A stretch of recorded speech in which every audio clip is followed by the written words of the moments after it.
Hola a todas, muchas gracias por venir al segundo conversatorio de la contingencia política de Feministas Lúcidas. Como ya saben, este conversatorio va a tratar acerca de la violencia de los hombres hacia las mujeres. Vamos a tener 10 expositoras, pero antes de eso vamos a hacer una lectura poética de Francisca Barrientos, que anda por ahí, quien va a leer un poema que se llama Hambre, de la autora feminista Adrienne Rich. Después vamos a tener a Jessica con un poema de Audre Lorde llamado Letanía de la Supervivencia. Posteriormente tenemos a Anita, que nos va a leer un poema que habla sobre el incesto que sufrió Emily Dickinson, la autora de este poema, por parte de su hermano y padre, y se llama El invierno en mi cuarto.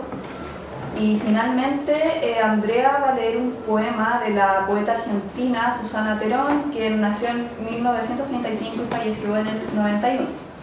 Y mientras las chiquillas leen sus poemas, van a estar acompañadas por Pía y Javi en la guitarra y el bombo. Gracias a las chicas de Twitter por eso.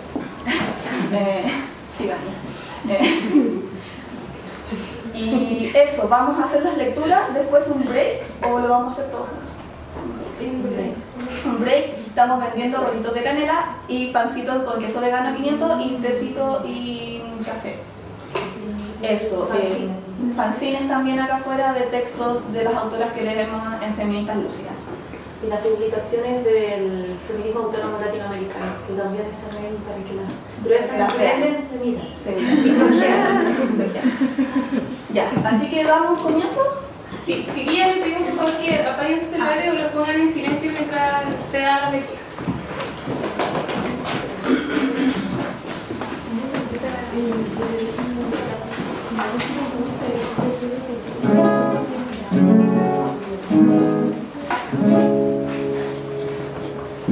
Para Audre Lorde. 1. Un brumoso paisaje de colinas en un enorme continente. Intimidad revestida de terrores. Una secuencia de manchones que diseñó la barra de tinta del pintor chino.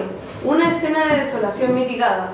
Por dos figuras humanas en primer plano, insensatamente expuestas, apoyadas una en la otra en un bote, largo y angosto. ¿Acaso así nos vemos? No lo sé, me pregunto. Si tenemos siquiera lo que creemos tener, ventanas iluminadas que sugieren cobijo, un velo de domesticidad sobre frágiles techos. Sé que en parte estoy en otro lado, filas de chozas que cruzan una extensa tierra árida, no mía, pechos desecados, míos y no míos. Una madre que observa a mis hijos encogerse de hambre. Vivo en mi piel occidental, mi visión occidental, arrancada y lanzada hacia lo que no pudo controlar o siquiera sondear. Cuantifica el sufrimiento, podrás gobernar el mundo.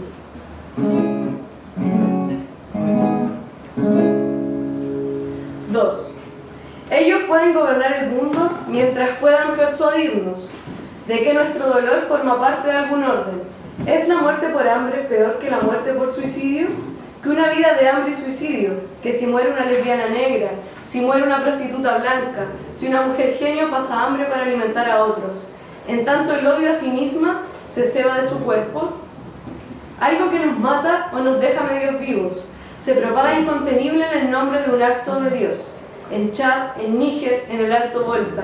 Sí, ese Dios masculino que decide sobre nosotras y nuestros hijos. Ese Estado masculino que decide sobre nosotras y nuestros hijos. Hasta que la desnutrición embota nuestro cerebro, que aún así se aguza con la pasión por sobrevivir. Nuestras fuerzas empeñadas a diario en la lucha, por dejar a nuestros hijos una vida de algún tipo. Por cambiar la realidad para nuestros amantes, incluso en una sola gota de agua trémula.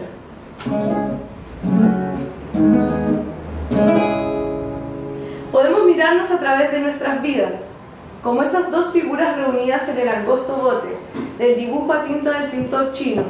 Incluso nuestra intimidad está revestida de terror. ¿Cuantificar el sufrimiento? Mi culpa al menos es patente. Me declaran convicta todas mis convicciones. A ti también.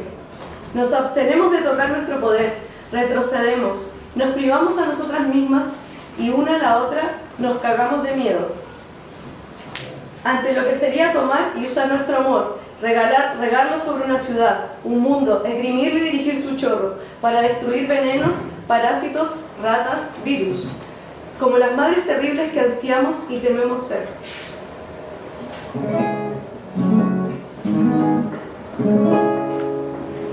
4. La decisión de alimentar al mundo es la verdadera decisión. Ninguna revolución ha optado por ella, porque esa opción requiere que las mujeres sean libres. Me atraganto con el sabor del pan en Norteamérica, pero el sabor del hambre en Norteamérica me está envenenando. Sí, estoy viva por escribir estas palabras, para echar una ojeada a las mujeres de Colwich, que acurrucan a los míseros niños en sus míseros brazos, las madres vacías de leche, las sobrevivientes, llevadas al aborto de sí, a la inanición, a una visión amarga, concreta e inexpresable. Estoy viva para querer algo más que vida. Lo quiero para otros que sufren hambre o no han nacido, para nombrar las privaciones que horadan mi voluntad, mis afectos, el cerebro, de hijas, hermanas, amantes, atrapadas en el fuego cruzado de los terroristas de la mente. En el espejo negro de la ventanilla del metro flota mi propio rostro, demacrado por la ira y el deseo.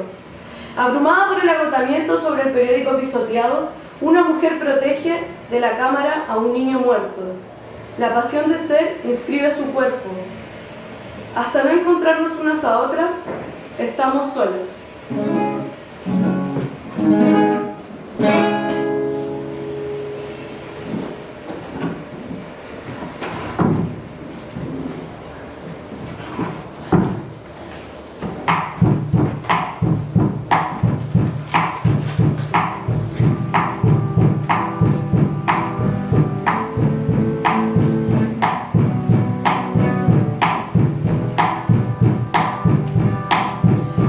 Aquellas de nosotras que vivimos en la orilla, sobre el filo constante de la decisión, cruciales y solas. Para esas de nosotras que no podemos abandonarnos al sueño de la elección, a las que amamos en los umbrales, mientras vamos y volvemos, en las horas entre amaneceres, mirando hacia adentro y hacia afuera, al tiempo antes y después, buscando una hora que pueda alimentar futuros, como el pan en la boca de niñas y niños, para que sus sueños no reflejen la muerte de los nuestros. Para aquellas de nosotras que fuimos marcadas por la impronta del miedo, esa línea leve del centro de nuestras frentes, que cuando aprendimos a temer con la leche materna, porque esta arma, esta ilusión de que podría existir un lugar seguro, los pies de plomo esperaban silenciarnos. Para todas nosotras, este instante y este triunfo, supuestamente, no sobreviviríamos. Y cuando el sol amanece, tenemos miedo que no permanezca en el cielo. Cuando el sol se pone, tenemos miedo a que no vuelva a salir el alba. Cuando nuestro estómago está lleno, tenemos miedo de indigestarnos. Y con el estómago vacío, tenemos miedo de no volver a comer jamás. Y cuando nos aman, tenemos miedo a que el amor desaparezca. Y cuando estamos en soledad, tenemos miedo a no volver a encontrar el amor. Y cuando hablamos, tenemos miedo a que nuestras palabras no sean escuchadas ni bienvenidas. Pero cuando callamos, seguimos teniendo miedo. Por eso es mejor hablar recordando que nos esperaba que sobreviviéramos.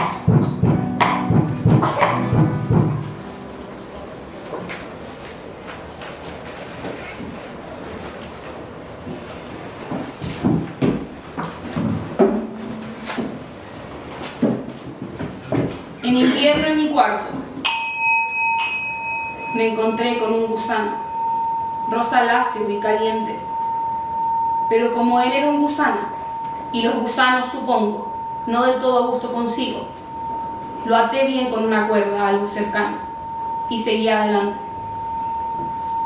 Un poco después ocurrió algo, no lo creería si oído. pero afirmo con sangre escalofriante. Una serpiente con motas ralas inspeccionaba el suelo de mi dormitorio. De rasgo como el gusano de antes, pero circundado de poder. La mismísima cuerda con la que yo lo había atado, también cuando él era insignificante y reciente, esa cuerda estaba ahí. Yo me encogí. ¡Qué guapa estás! Garra de propiciación. ¿Temerosa asisió él de mí? Cordialidad ninguna. Él me penetró. Después, a un ritmo artero, secretó dentro su forma. Al negarse los motivos, lo arrojé. Esa vez yo huí, los dos ojos de su lado, por si él me persiguiera. Ni dejé nunca de correr, hasta que en un pueblo lejano, pueblos del mío, me establecí. Esto fue un sueño.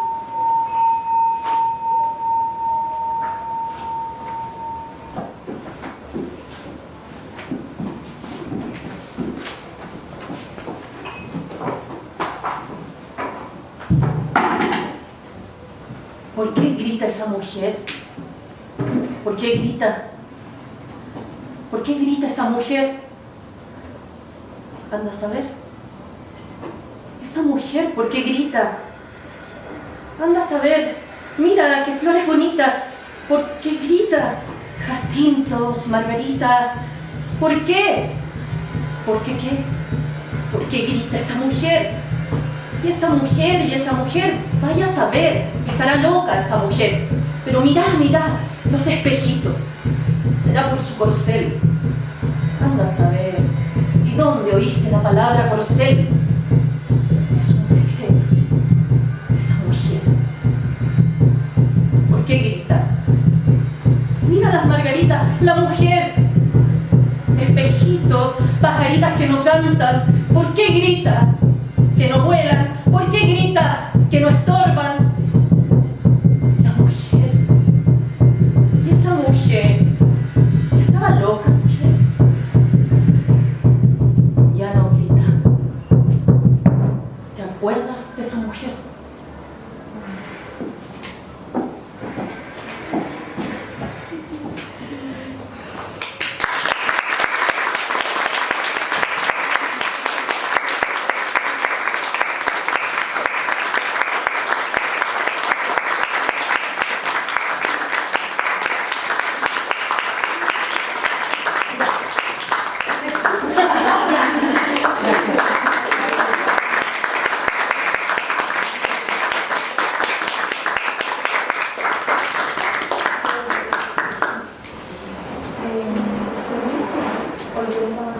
Podemos hacer break entre la exposición y la conversación.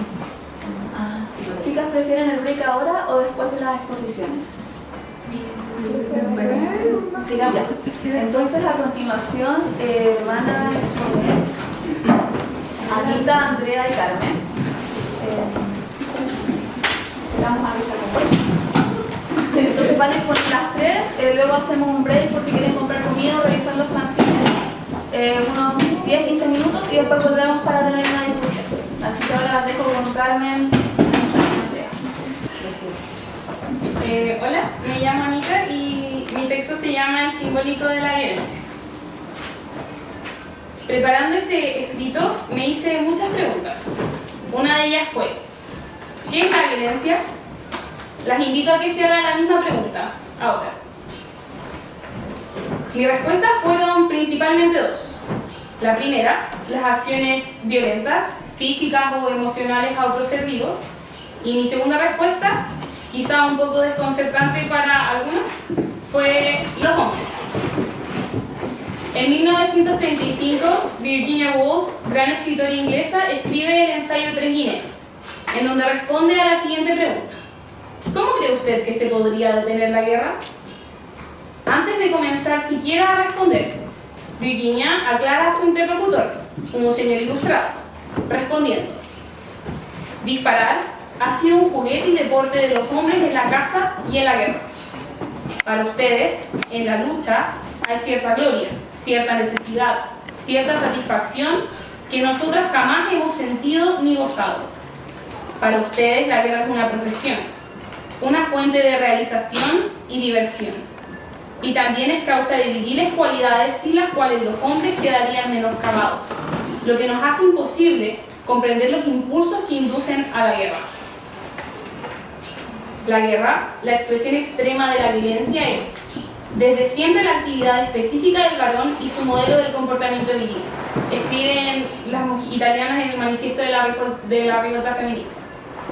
El patriarcado, entonces, se alimenta de todas las instituciones que los hombres han creado a su imagen y semejanza. Por lo tanto, la guerra y otras instituciones como la familia, la heterosexualidad obligatoria, el amor romántico, la maternidad no deseada, entre otras, son parte del desorden simbólico en el que las mujeres nos vemos inmersas. Este desastre trae consigo las formas de manifestación más violentas creadas por los hombres, arrastrándonos consigo a círculos de violencia en la mayoría de los espacios que habitamos, nuestros espacios personales, profesionales, de estudio, de distensión, entre otros. La violencia de los hombres contra las mujeres es una situación que se arrastra desde el inicio del patriarcado. La familia, como seno principal de la sociedad, ha sido una de las tantas instituciones que ha perpetuado esta violencia. Sin embargo, en muy escasas ocasiones se habla de ella. De acuerdo a Kate Miller, la fuerza patriarcal también depende de una forma de violencia de carácter particularmente sexual y realizada más completamente en el acto de la violación. Esto se observa con claridad en la imagen del incesto, la usurpación del cuerpo de la mujer por parte de las figuras masculinas de la familia. El incesto rompe el cuerpo de la niña y resquebraja el orden simbólico de la madre, que es la lengua que hablamos y la voz que tenemos para decir. El incesto silencia el delito originario del patriarcado, quebrando la voz de la niña y rompiendo la sintaxis de su lengua materna, dice la historiadora María Milagros Rivera Garretas.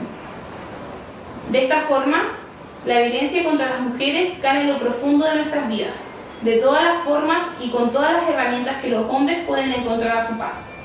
No obstante, ¿cómo entendemos las mujeres esta violencia? ¿Qué hacemos ante ella?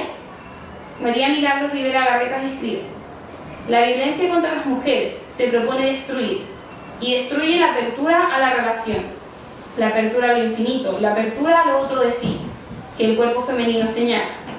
Señala sin determinar nada, pues una mujer es libre de ignorar ese signo. Por eso, porque solo el cuerpo femenino se haga lo otro, la violencia contra las mujeres la ejercen típicamente los hombres. Hombres que no soportan las relaciones y los vínculos que ella tiende y atiende a su alrededor, incluyéndole también a él en la constelación, una constelación amorosa y abierta que parece sacar de quicio a esos hombres. Si los hombres son los realizadores de esta violencia incesante, ¿qué armas tomaremos para resistir? ¿Es la resistencia una opción? ¿Queremos resistir o queremos expresar nuestros deseos libres en tranquilidad? La violencia es una reacción a la libertad de las mujeres, a nuestra creatividad y a la expresión completa de nuestros cuerpos.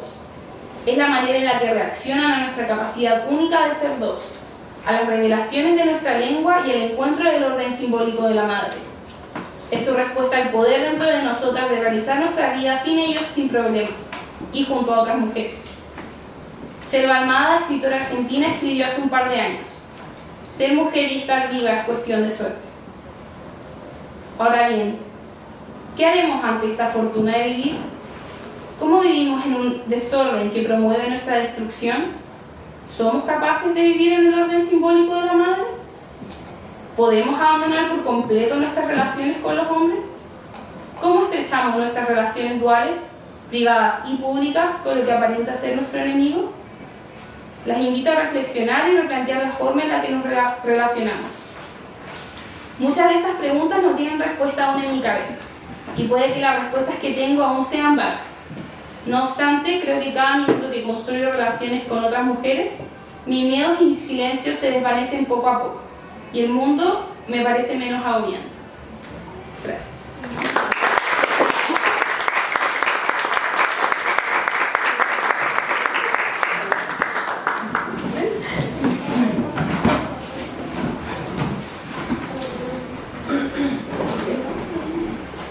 Hola, mi texto se llama Un quiebro.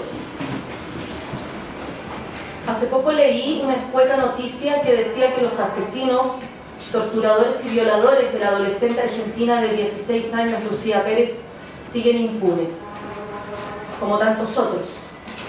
Lucía Pérez murió el año 2016, violada y empalada, en manos de Matías Farías, de 25 años, y Juan Pablo Fidani, de 43. Los patriarcas de la ley siguen considerando que no hubo crimen. La sensación de injusticia e impotencia ante tanta impunidad de asesinos y violadores es insoportable. Esta impunidad se debe a la inexistencia simbólica y a la consecuente desvalorización social de las mujeres que aún persiste. Luisa Muraro dice, abro comillas, el ser mujer es una condición humana difícil de por sí, también en condiciones óptimas, tanto si una es pobre como si es rica, guapa o fea, niña o vieja, humillada o venerada, no es fácil. No lo fue para la divina Marilyn Monroe, ni para ninguna de mis dos abuelas, la campesina que no se dejó domesticar y la esposa del maestro a la que mataron 2 hijos en la guerra. No lo fue para las 2 hijas de Galileo, monjas sin vocación ni dote. No lo fue para la hija de Ana Bolena, Isabel, que fue reina de Inglaterra, ni para la amiga mía de escuela que se casó con una Agnelli, ni para la poetisa milanesa Antonia Pozzi, que renunció a la vida sin darnos un porqué, ni para las afganas bajo los talibanes antes, bajo la ocupación de la OTAN ahora. Hablo, resumiendo, de la condición humana femenina, la más presente en la realidad y la menos representada con palabras y figuras. Cierra comillas. La menos representada con palabras y figuras. A esto me refiero con la inexistencia simbólica de las mujeres, que trae consigo nuestra desvalorización social desde los albores de las sociedades patriarcales. No olvidemos que el pacto no pacífico entre hombres para distribuirse a las mujeres y disponer de sus cuerpos constituye el hito fundacional del patriarcado.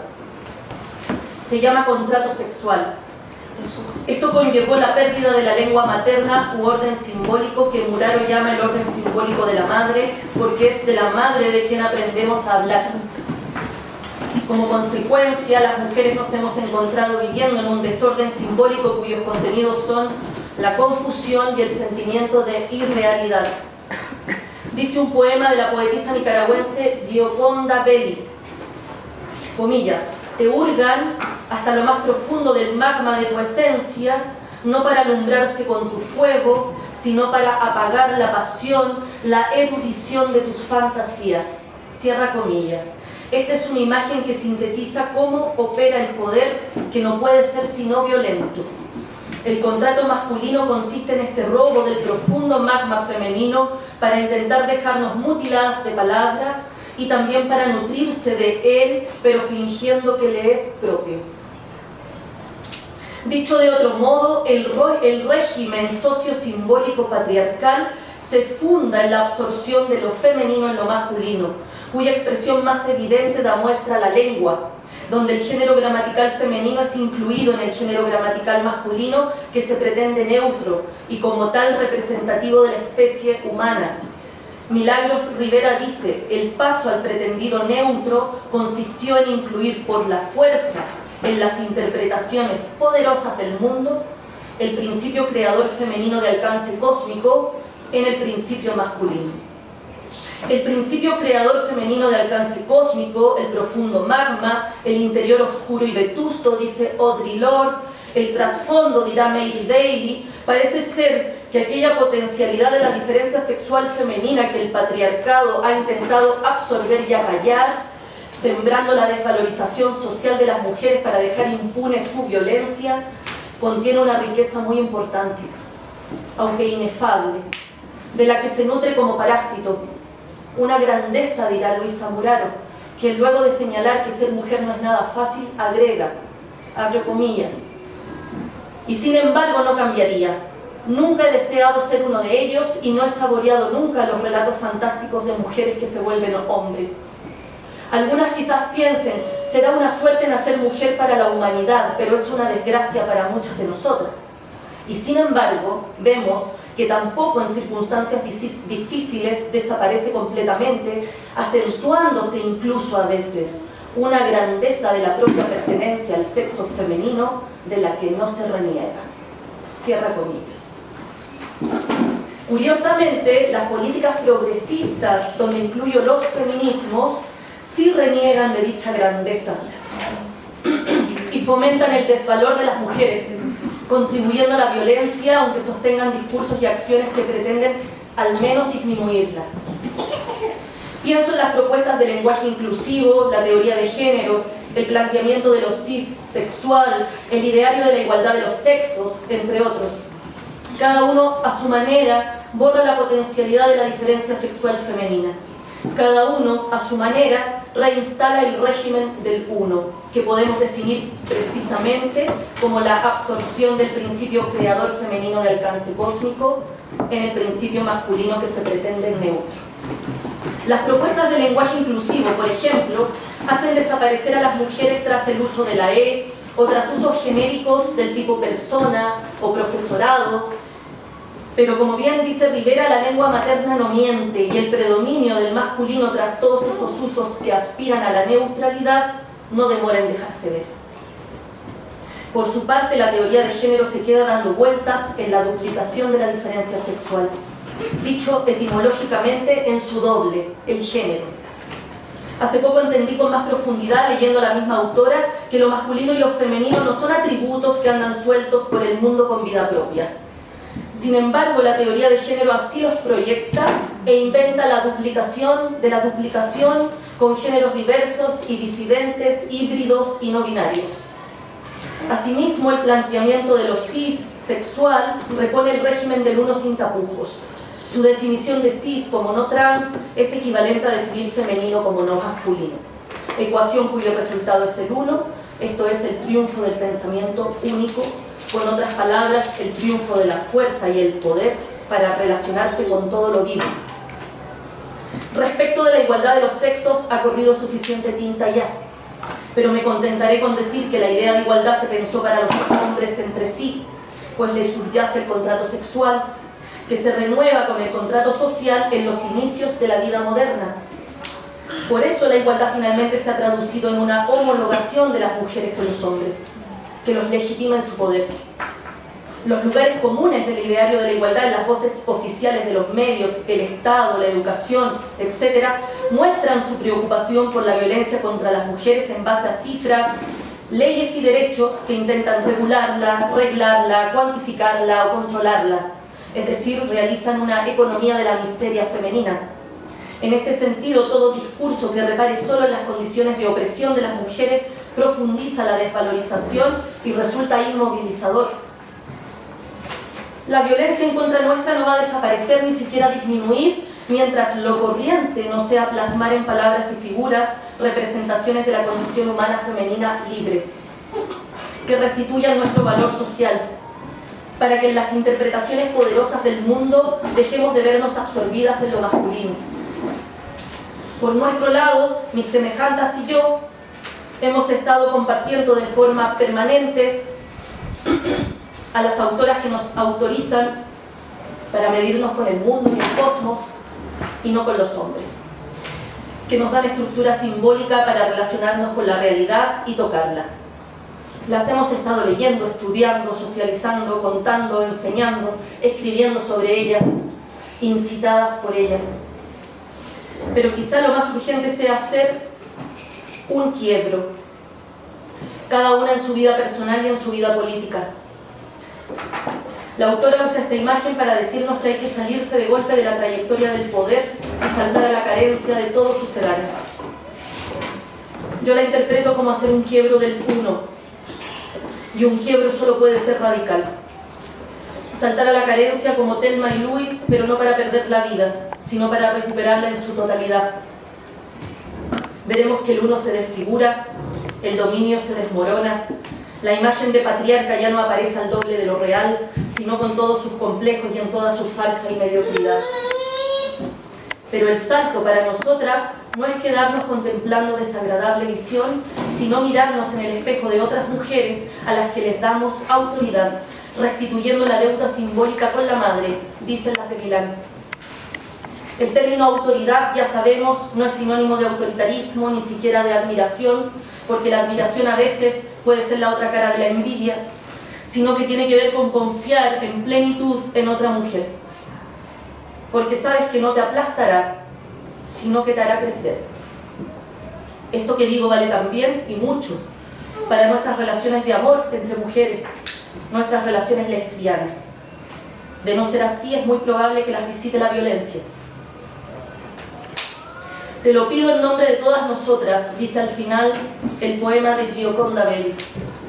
Y yo agrego, me lo pido, se lo pido a ustedes, también en nombre de Lucía Pérez y de muchas otras. Gracias.